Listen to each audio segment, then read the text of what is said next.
RPG a Day 2023.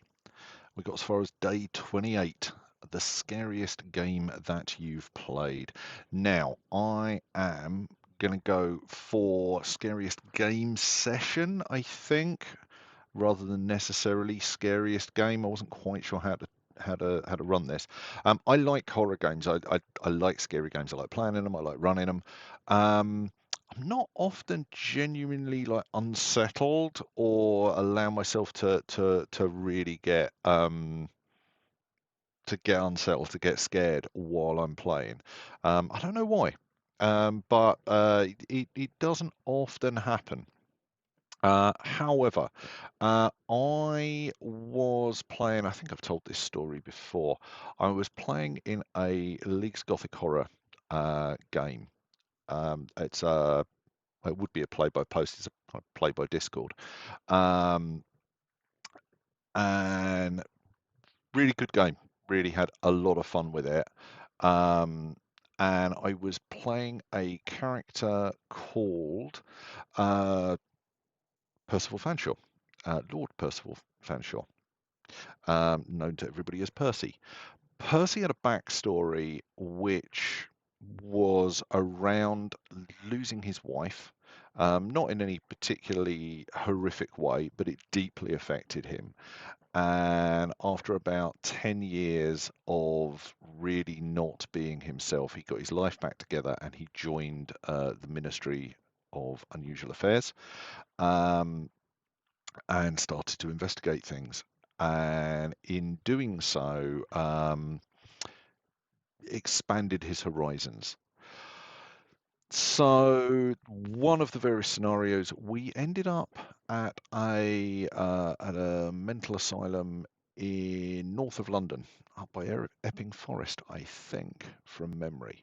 And in doing so, we ended up in our locked in our rooms overnight for our own safety. Um, and all hell broke loose. And one of the things that I like about a play by post game in particular is you don't know what else is happening to the other characters around the table.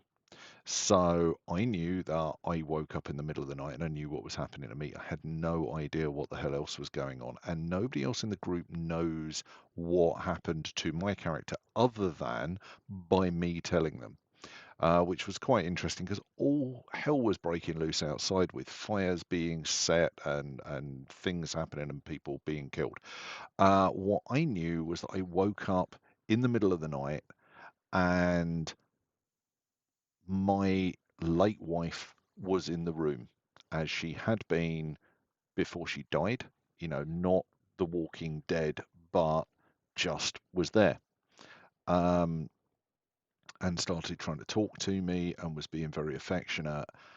And it was funny because I think I was running the game on my phone at the time, so I was answering it and I was in various different locations. And every time an update came in, I looked at it and shivers ran down my spine. It was really, really unsettling.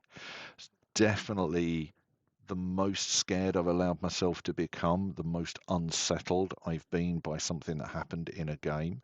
And it took place over a period of time because it was play by post. I think we did most of that scene in a single day because I was just sending messages forwards and backwards to the GM. But yeah, Adrian did an amazing job of that. And that sense of dread and that sense of really being unsettled. Um, if I think back to it, I can get a taster of it. And I know I tried to explain it to a couple of my friends, and they were kind of, oh, you all right? It was like, no, no, no, no. It was absolutely what I wanted from a game experience. It was really good. But yeah, it was like I could feel the character wanting this to be true, but also not being able to believe it as a confirmed skeptic, but equally somebody whose core foundational beliefs had been shaken by what he'd seen in the recent past. It was a really nice balance, and yeah, it was very odd. So I think that's the scariest I've been. My one disappointment is I now can't use that as the best encounter, which it probably was. So I'll have to come up with something that else for that in a couple of days. But yeah, that was a really stunning. It was a good campaign, and it was a really stunning moment for me that really stood out.